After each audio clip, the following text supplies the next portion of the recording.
dalam keadaan bila negara tidak mempunyai Perdana Menteri dan kerajaan, baginda tuanku berhak untuk sementara waktu sementara melakukan proses yang perlu dalam penentuan, pelantikan dan pembentukan kerajaan baru atau Perdana Menteri baru, boleh melantik seperti mana yang dilakukan Tan Sri Muhyiddin Yassin sebagai caretaker Prime Minister, iaitu untuk cuma mentadbir urus dan menyelia kerja-kerja kementerian, jabatan dan agensi sehingga baginda tuanku membuat keputusan. Seperti mana yang berlaku semasa Tun Mahathir telah dilantik sebagai interim Prime Minister selepas beliau meletak jawatan pada 24 Februari 2020 yang lalu. Now, apakah dia proses yang ada di tangan proses dan pilihan yang ada di tangan baginda tuanku dalam melaksanakan tanggungjawab ini?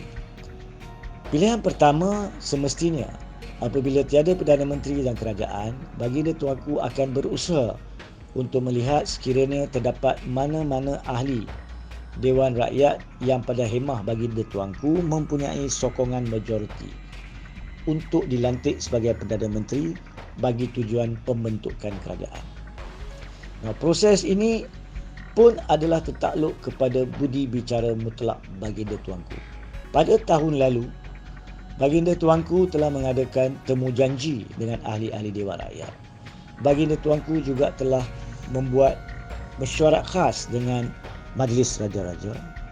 Baginda tuanku juga telah mengesyorkan walaupun tidak dilaksanakan suatu persidangan khas Dewan Rakyat untuk menentukan atau membantu baginda tuanku menyelesaikan perkara ini. Dan akhirnya pada hari Jumaat 28 hari bulan Februari 2020, baginda tuanku telah meminta ke semua mereka yang mempunyai calon untuk memajukan bukti majoriti pada hari Jumaat jam 5 petang pada masa itu. Dan selepas itulah baginda tuanku telah melantik Tan Sri Muhyiddin Yassin sebagai Perdana Menteri. Proses yang sama boleh jika baginda tuanku inginkan dilakukan. Tapi pada masa yang sama, baginda tuanku juga berhak untuk menentukan adakah proses yang sama dan pelantikan mana-mana ahli Dewan Rakyat boleh membuktikan kepada baginda tuanku akan sokongan majoriti untuk membentuk kerajaan yang kukuh. Kerana pada masa ini, tak kala masalah COVID dan ekonomi serta sosial yang dihadapi, baginda tuanku secara konsisten menyatakan perlunya satu kerajaan yang kukuh. Jadi sekiranya tidak ada kemungkinan mempunyai kerajaan yang kukuh dalam tempoh sesuai dalam kebijaksanaan baginda tuanku, maka tidak ada keperluan untuk melantik suatu Perdana Menteri tetap atau kerajaan dibentuk. Pilihan kedua adalah baginda tuanku boleh juga tentukan sekali lagi sama ada pilihan raya umum boleh diadakan. Untuk perkara ini pun secara konsisten baginda tuanku dan Majlis Raja-Raja telah berulang kali secara betul dan tepat menyatakan keadaan kesihatan tidak mengizinkan perkara itu, ditambah pula dalam keadaan di mana rakyat telah kehilangan kepercayaan kepada sistem pilihan raya dan politik negara. Baginda tuanku berhak untuk menentukan bahawa pilihan raya tidak akan membantu menyelesaikan isu ini.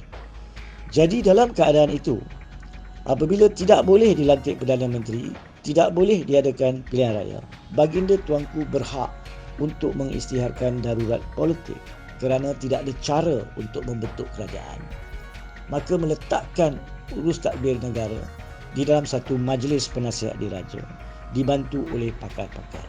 Tapi pada masa yang sama, Dewan Rakyat boleh bersidang, Dewan Negara boleh bersidang dan Parlimen boleh membantu membahas dan memberi cadangan kepada majlis. Dan majlis boleh mengambil pandangan daripada Parlimen dan juga pakar-pakar di dalam majlis untuk menasihati baginda tuanku berkaitan tadbir urus negara sehingga keadaan pulih dan sehingga negara bersedia untuk mengadakan pilihan raya umum.